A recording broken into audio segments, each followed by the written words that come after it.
John Schweitzer, and I'm here today on behalf of Beautiful Brea, Old and New, and the Brea Historical Society to interview an old Brean who lived his dream and made it to the big leagues, Randy Jones. Randy? Don, how are you? Good. Thank you for coming today. My pleasure. Well, after high school, you mentioned you had a scholarship, a full-ride scholarship to Chapman. Right. And you started there pitching as a freshman also. Oh, yes, I did. Right off the bat. And once again, the limited duty of a freshman. I was playing freshman ball, varsity as well, on the varsity team at Chapman. And once again, my sophomore year kind of came into my own. And I started the first game of the year of my sophomore year. Sooner than later, I was an All-American, Right. at Chapman that year for pitching. Your sophomore year? My sophomore year as an All-American. Wow. And had a very good year. And then my junior year, I got up to a great start. I was like 6-0 and had a little elbow problems, elbow tendonitis. And so I had to shut it down for a few months. And then that's when I played my semi-professional baseball. And you play semi-pro after your college, before you get out of college. And I played in Anchorage, Alaska. So I lived 2 summers up in Anchorage, Alaska, actually playing baseball. Oh, really? I didn't know about that. Oh, it was very fascinating. Just a beautiful country. And I learned a lot of baseball playing up there, very competitive, and had a very successful years, 2 years there. And so finally my senior year in college, I was All-American again. I was healthy again. And then finally, when I got my degree, I got drafted by the Padres in the 5th round. Right. And that's when it all started. Now, how was it playing college ball versus high school? I mean, I'm sure you had to up your game quite a bit. Yeah, every level, if you look at it, even from like college ball to playing semi-pro ball during the summer up in Alaska, where the best of the best would go up there and play. And so the competition is every level from high school to college. All of a sudden, there was quite a few outs maybe in the lineup on the high school team. Well, when you got to college, there were less easier outs in the lineup, you might say. So you had to put a little bit more thought, a little more work into it, and as you go up the scale.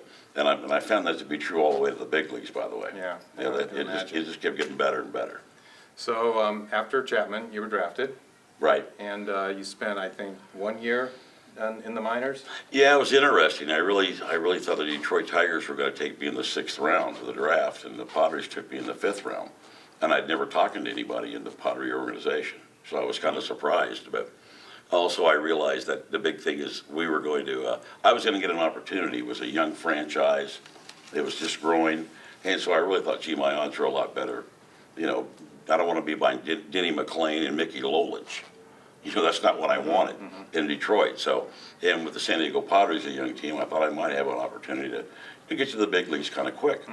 And so I ended up, I signed, and then I actually started in AA baseball in the Texas League back in Louisiana is where I went. And my first manager was Duke Snyder, Really? Hall of Famer. So it's kind of unique.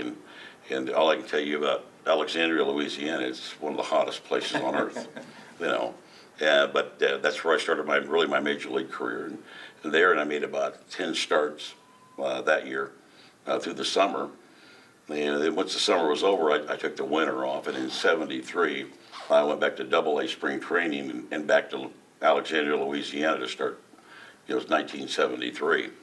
And the one thing I did know that as hot as it was back there, I better hurry before it got really hot and get off to a good start. So I won 8 of my first 9 starts back in Louisiana at that point in time. And so it's probably the first week of June.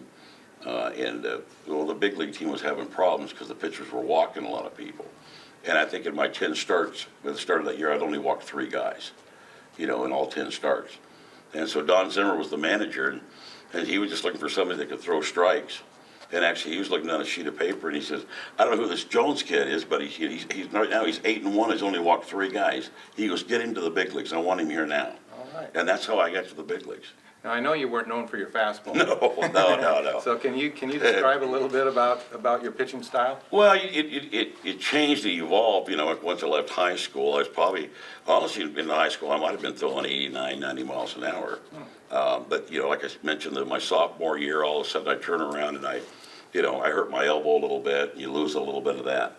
So you make a few adjustments, and then I hurt it again, a little bit later, and so you make a few more adjustments. But the one thing I always had is I always had great control. I knew how to, you pitch, get people out. And you just had good movement on the baseball. And I just didn't walk anybody. Well, didn't yours kind of sink or something? Well, Or you come up and stop and That drop? was another, yeah, that's just another story, you know, like when it evolves. It was actually the start of '73, I was in spring training, and Warren Hacker, a great old pitcher from the Pittsburgh Pirates, was one of our minor league pitching coaches. And he said, Randy, your fastball tails real well, but we gotta get it to sink. And I said, well, how do you propose to do that? He said, I just want you to drop down a little bit and just roll it over a little bit. And I turned the ball over so much anyway, it was pretty easy for me to do.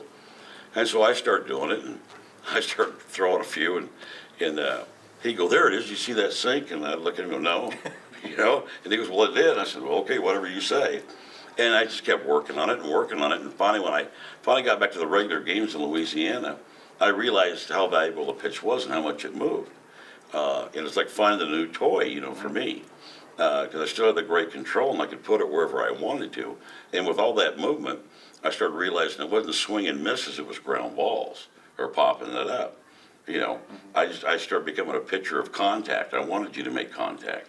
I mean, why throw the guy 5 pitches with, you know, a little sinker ball, you can throw 2 and get the guy out. And that became kind of my philosophy, you know, on the mound. It was very, very effective. And I brought that to the big leagues with me. And I remember the day when I got called up, kind of a cute story, because at that point in time, Leffingwell Chemical had moved here to Brea, over on Berry Street. And I remember I had to call my dad, collect call from a payphone at the Dallas airport.